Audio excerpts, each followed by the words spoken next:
Welcome back to you, Mother Truckers, your weekly pit stop into the wild world of flash fiction.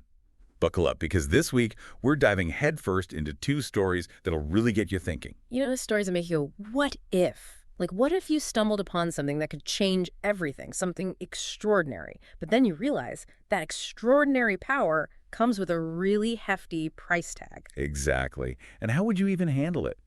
Would you be tempted to use it for good, for bad, or maybe just for yourself? We're going to explore those dilemmas in The Solo and Uncaged, two flash fiction stories that take us on a roller coaster ride through the thrills and consequences of power. It's like blockbuster action meets thought-provoking mystery, right? Absolutely. So first up is The Solo. Imagine this. You're a high school musician, not exactly the most popular kid in school, more like the band geek. I've been there. Totally. And you find this old violin just tucked away collecting dust. But here's the catch. This ain't your average fiddle. This violin has this bizarre, almost sinister ability to control emotions through music. Yeah, like the notes you play can literally make people feel whatever you want them to feel. Pretty intense, huh? So it's like a direct line to manipulating people's feelings, almost like a shortcut to connection, but probably a pretty messed up one, right? Right, and that's exactly what our protagonist discovers. At first, it's all fun and games, getting a few laughs, messing with his classmates. Like there's this scene where he uses the violin to make the school's star athlete trip and humiliate himself in front of everyone. It's like a petty revenge fantasy, but it shows how intoxicating that kind of power can be, even at a small scale. Oh yeah, that early taste of power, it can be addictive. But the story doesn't let him get away with it so easily. Not at all. Things start to get really creepy, really fast. He starts having these vivid nightmares. There's this woman shrouded in mist, and he hears these whispers coming from the violin case itself, these whispers filled with sorrow, betrayal, and revenge.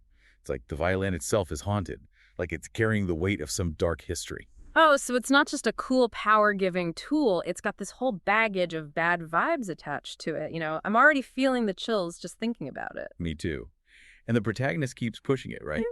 He uses the violin to make his teacher dance uncontrollably in the middle of class. He even plays a piece that makes everyone in the room suddenly adore him, hanging on his every word. It's like he's getting high off this power, but the nightmares keep getting worse, and he can feel himself losing control. It's that classic deal with the devil scenario, isn't it? You get what you want, but at what cost? Exactly. And that's where Sarah comes in. She's this really perceptive classmate who starts noticing something's off with our protagonist and his creepy violin. She does some digging in the library, researching old local legends and stuff, and guess what she uncovers?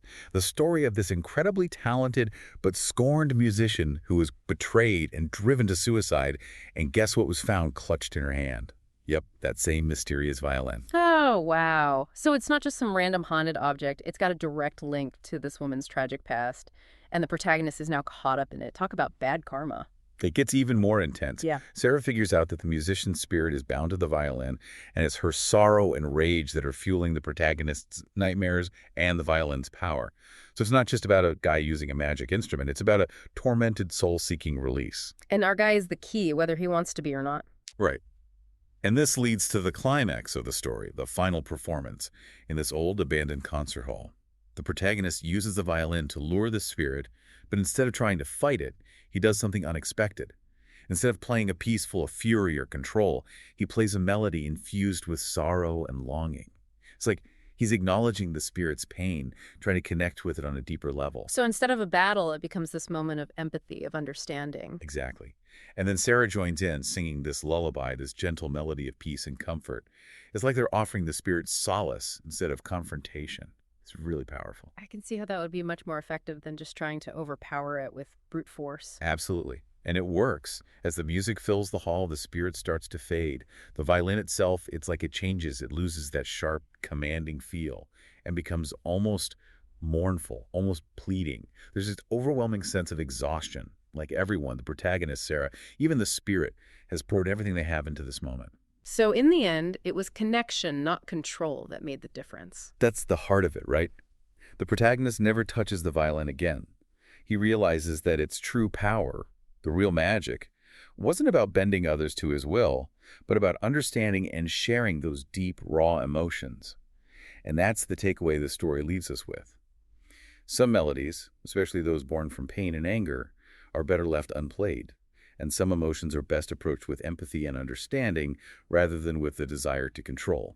It's a heavy message, but a really important one. It makes you think about the responsibility we have, even with the smallest amount of influence we have over others, doesn't it? Definitely. Okay, ready for a complete change of pace? Let's jump into Uncaged. This one tackles power in a totally different way. Instead of a mysterious object, we're dealing with deliberate manipulation. Imagine this. You're a teenager, stuck in a small town, feeling trapped, like your life is going nowhere. And then this opportunity pops up, this mysterious Pandora experiment that promises to unlock your hidden potential. Oh yeah, I see where this is going. The allure of something bigger, something beyond the ordinary. It's like catnip for anyone who feels like they don't belong, like they're meant for something more. It's a classic setup, right? And of course, Pandora experiment hints at all sorts of trouble. But these teens, they're desperate for a change, for something exciting. And what's more exciting than suddenly developing superpowers? It's the ultimate fantasy wish fulfillment. Totally. We meet Jake, who can move at super speed. Emily, who has this incredible ability to calm and persuade anyone. And Sarah, who has these vivid premonitions, almost like seeing glimpses of the future. And at first, it's all about training, testing the limits of their abilities, feeling that rush of being special. They're bonding, forming this tight-knit group, almost like a family. And I bet the scientists behind this experiment are playing up that whole special chosen ones angle to keep them on the hook, right? Oh, absolutely. But then the whole vibe shifts. The missions they're sent on, they're not about saving the world or anything heroic like that. It's all shady stuff, silencing protesters, corporate espionage, basically dirty work for whoever's funding this whole operation. And the scientists, they start blurring the lines, dangling rewards one minute, issuing subtle threats the next. These teens, they're not heroes, they're becoming weapons. That's a slippery slope, man. It's so easy to get caught up in the excitement of using those powers, especially when you're young and impressionable, and not think about the bigger picture. And that's where the real danger lies. Like, take Emily. Her power of persuasion, which seems so cool at first, it starts morphing into full-blown mind control. She can literally force people to do whatever she wants. It's terrifying. And that's when she realizes that they've opened this Pandora's box that they can't close. They're not in control. They're being controlled. They're not heroes. They're monsters in the making. That's a heavy realization, especially when you're a teenager dealing with all those other messy emotions and hormones. Totally. And the story doesn't sugarcoat it. Their escape from the facility is this desperate, chaotic scramble. They're not some elite squad pulling off a slick operation. They're scared. They're making mistakes. And their powers, the very things that were supposed to make them special, start working against them. Like, Jake has a panic attack, and his super speed becomes erratic, almost uncontrollable. Sarah, she's so terrified of seeing the wrong future that her premonitions get all scrambled. So their own doubts and fears become their biggest enemies. Exactly. And then they come face to face with the lead scientist, and she's just ice cold, you know. She doesn't see them as people, just as assets, as tools that have become too powerful, too unpredictable, and she's ready to lock them back up to fix them. Oh, I can imagine the chilling conversation, like, you were unstable, too powerful, we just needed to tweak a few things. Ugh, yeah, it's all very clinical and disturbing. It's like her entire focus is on control, on bending others to her will. And that's the fundamental conflict, isn't it? The scientist wants control while these teens just want to be free, to be themselves, even with their powers. So what happens? How do they escape her? It's brutal. They try to fight back using their powers, but she's got countermeasures for everything. Jake tries to speed past her, but she throws up this force field, knocking him back. Emily tries to use her persuasion, but the scientist has this mental block, like a psychic wall, that shuts her down. It's like she's thought of everything. So they're trapped. Game over. That's what it looks like. Sarah, she's cornered, and the scientist is about to inject her with this serum, something that will suppress her powers, maybe even wipe her memories. But just when all hope seems lost, Sarah does something unexpected, something desperate. She becomes the fall. She embraces the terror, the overwhelming fear that's been clouding her premonitions, and lets it explode. Whoa, wait, she embraces the fear. Yeah, it's like she realizes that their powers are fueled by their emotions. And instead of trying to control them, she lets loose. And it's not just her fear. She becomes this conduit for all their emotions. Jake's rage, Emily's terror, it all comes pouring out, this chaotic waves of psychic energy that slams into the scientists. It's not precise or controls like their technology.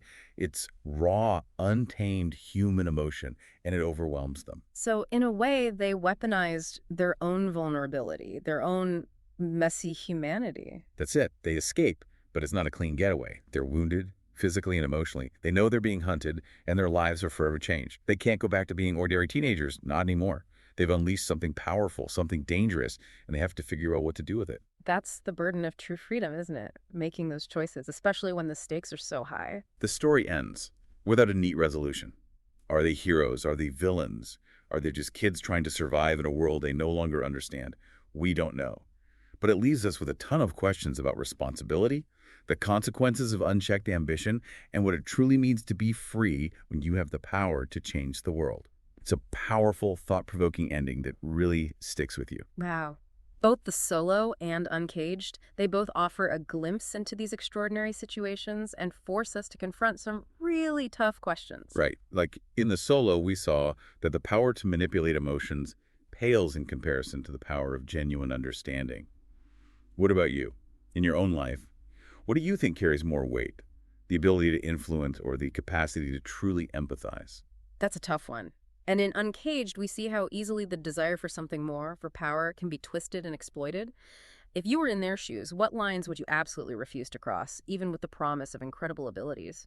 And what does freedom really mean when you have the power to reshape the world around you? These are the kind of questions that keep you thinking long after the stories are over. That's the beauty of flash fiction, right? These short bursts of intense storytelling that pack a real punch. It's like a shot of adrenaline straight to the imagination. That's a great way to put it. Oh. So what are you waiting for? Dive into the wild world of flash fiction and see where your imagination takes you. Rate and follow you, Mother Truckers, for more captivating mysteries from the world of flash fiction. We'll be back next week with more wild tales and fantastic stories. Until then, keep those questions simmering and your imaginations running wild.